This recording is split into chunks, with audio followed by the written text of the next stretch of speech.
Imagine you could know for certain whether your business idea was going to work or not.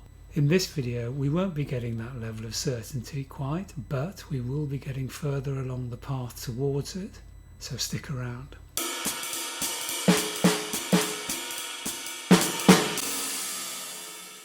Alright, so imagine this. Imagine you meet somebody in the street, you tell them about your idea for a business, and they say, I can look inside your head, I can understand your business concept, and I can tell you with 100% certainty that for the next 2 years your income won't drop below what it currently is.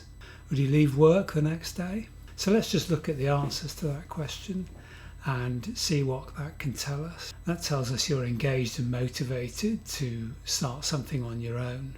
But what's holding you back is probably the level of uncertainty or risk that you're looking at subjecting yourself to. And if the answer is no, well, maybe it's time to go back and look at things again.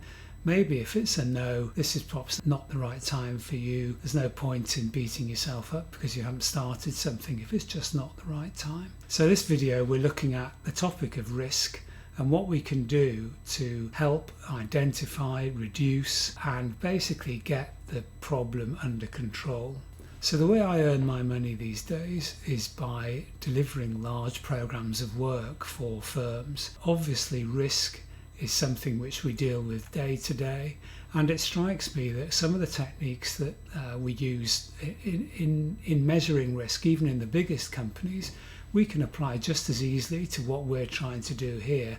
And by doing that, what actually happens is you start pulling that sort of nameless dread that everybody has when they look into the future because it's uncertain, and it starts bringing levels of certainty to it, and it de-weaponizes, if you like, the whole area of risk, and it enables you to make reasonable decisions on it. There's a well-known framework which lots of firms use, which we can use as well when we're looking at risk. So using the approach which big firms use on a day-to-day basis, for us would look something like we have to really decide what the risk is, what the likelihood of the risk happening is, what the impact of the risk would be if it actually came to pass, and then, crucially, what we can do to reduce the risk. Once we've got all that information in place, we can then decide whether the risk is actually worth taking or not, and we can then make rational decisions about our future based on how we feel now about the risks.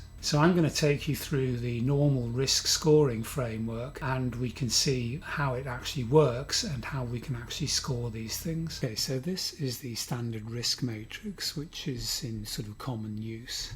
You can see that over on the left hand side here you've got the probability that the risk would happen. You know, if it's very, very unlikely, it's rare, going up to it's almost certain. And then across the top you have how severe would the outcomes be if the risk actually occurred. And so if you basically score 1 to 5 along both of these axes and multiply the two scores together, you end up with a score which basically allows you to move from left to right and further up in terms of the impact and the effect of the risk actually coming to pass, going from very low up to extreme. So let's look at a couple of examples here. So let's go. There is a risk that I don't get enough clients in the first 3 months, which I think is probably almost a universal worry for people going into business for the first time. We said enough would be maybe 5 new clients each month.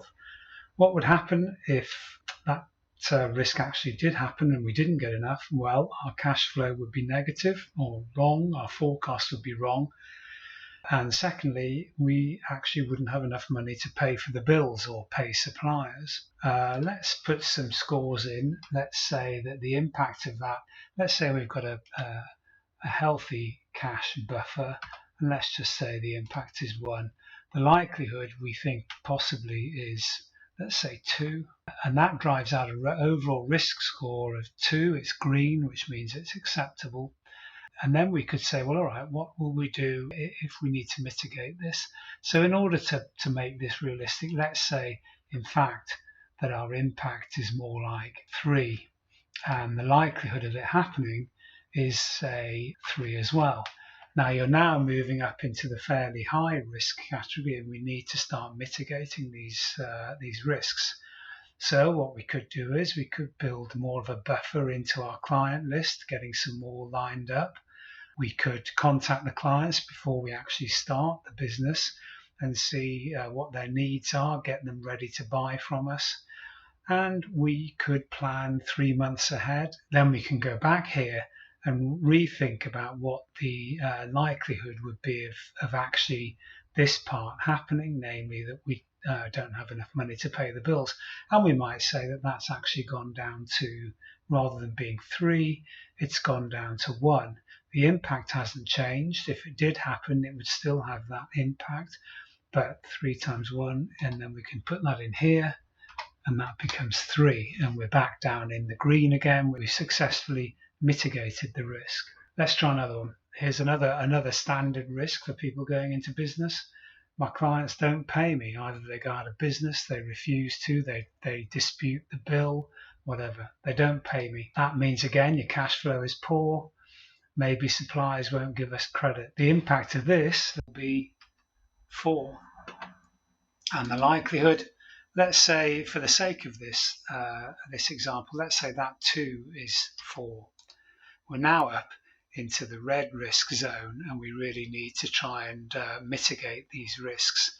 So we could ensure that we don't take on clients who aren't aware of the fact that they need to pay us strictly on a 30-day basis. We could consider whether we could actually put insurance in place in the form of factoring, or we could make sure we do some really strong credit searches.